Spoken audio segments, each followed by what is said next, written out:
Hello ছোট বন্ধুরা, আজ আমি তোমাদের শোনাব শিয়াল টুনটুন ও ভালুক মিনি এর গল্প।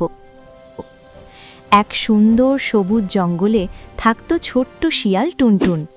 টুনটুন খুব চঞ্চল আর খেলাধুলা করতে ভালোবাসত। তার সবচেয়ে ভালো বন্ধু ছিল ভালুক মিনি। তারা প্রতিদিন একসাথে খেলত, গল্প করত আর খাবার ভাগাভাগি করত। একদিন টুনটুন খেলতে খেলতে মিনির পছন্দের মধুর হাঁড়ি নিয়ে খেলতে লাগল। হঠাৎ হাঁড়িটা ভেঙে গেল।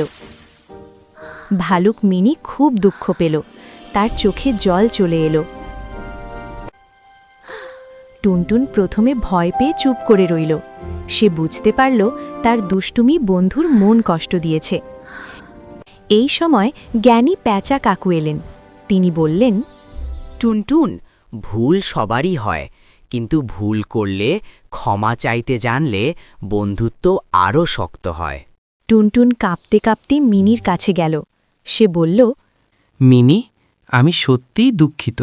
আমার দুষ্টুমির জন্য তোমার মধুর হাড়ি ভেঙে গেছে। আমাকে ক্ষমা করো।